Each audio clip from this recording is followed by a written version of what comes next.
warahmatullahi wabarakatuh. Halo, perkenalkan saya Nurwulan Rizkia Anjani. Biasa dipanggil Wulan. Saya merupakan mahasiswi semester 3 jurusan Hubungan Internasional Universitas Muhammadiyah Yogyakarta.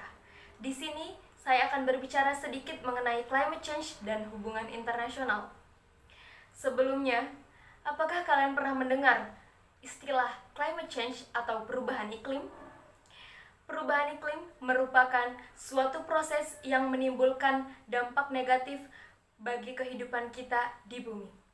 Misalnya, kerusakan ekosistem, kekeringan, banjir, kekurangan pangan, penyebaran penyakit, mencairnya es di kutub, dan bencana alam lainnya. Perubahan iklim adalah perubahan signifikan yang terjadi pada suhu, curah hujan, dan angin yang berlangsung dalam waktu yang cukup lama, bisa dalam 1 dekade atau bahkan lebih. Salah satu contohnya yaitu kemarau panjang di Indonesia yang pernah terjadi pada tahun 2015, yang menyebabkan kebakaran hutan dan menghanguskan lebih dari 2,6 juta hektar lahan atau setara dengan 4,5 kali luas lahan Pulau Bali. Dan apa juga yang terjadi di Sumatera dan Kalimantan. Walaupun memang awalnya adalah ulah tangan manusia, namun kemarau panjang memperburuk keadaan. Padahal hutan Indonesia sendiri merupakan jenis hutan tropis yang selalu basah atau lembab, sehingga sulit sekali terbakar secara alami. Lalu apa penyebab perubahan iklim ini? Perubahan iklim disebabkan secara langsung maupun tidak langsung oleh aktivitas manusia yang mengubah komposisi atmosfer global. Lembaga bentukan PBB yang mengatasi masalah perubahan iklim, Intergovernmental Panel on Climate Change atau IPCC, mengatakan sebagian besar peningkatan suhu rata-rata global yang terjadi semenjak pertengahan abad ke-20 disebabkan oleh peningkatan emisi gas rumah kaca yang diproduksi oleh manusia. Beberapa contoh kegiatan atau aktivitas manusia yang menyebabkan perubahan iklim yaitu penebangan, pembakaran hutan, penggunaan bahan bakar fosil, pencemaran laut, industri pertanian, perkebunan dan peternakan, kemudian sampah yang menumpuk dan tidak terpilah di tempat pemrosesan akhir.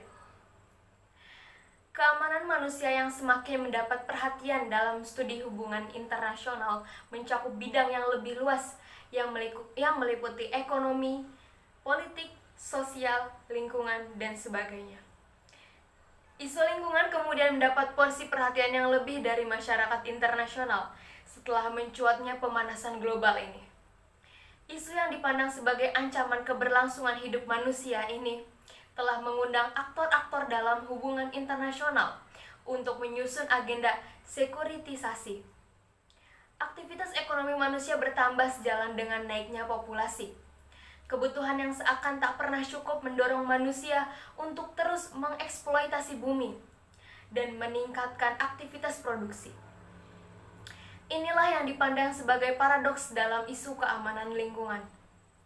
Kenyataannya bahwa gaya hidup kontemporer yang ditopang oleh struktur global saat ini memang tidak bisa dipungkiri telah menyebabkan permasalahan lingkungan. Dampak yang diterima lingkungan akibat aktivitas manusia ini tak kalah memprihatinkan.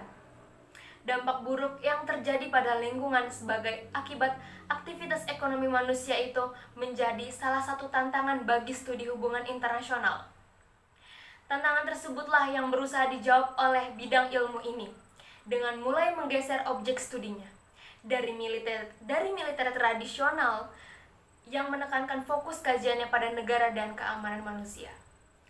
Pergeseran isu keamanan ini turut memperluas bidang cakupan isu yang menjadi perhatian dalam studi hubungan internasional.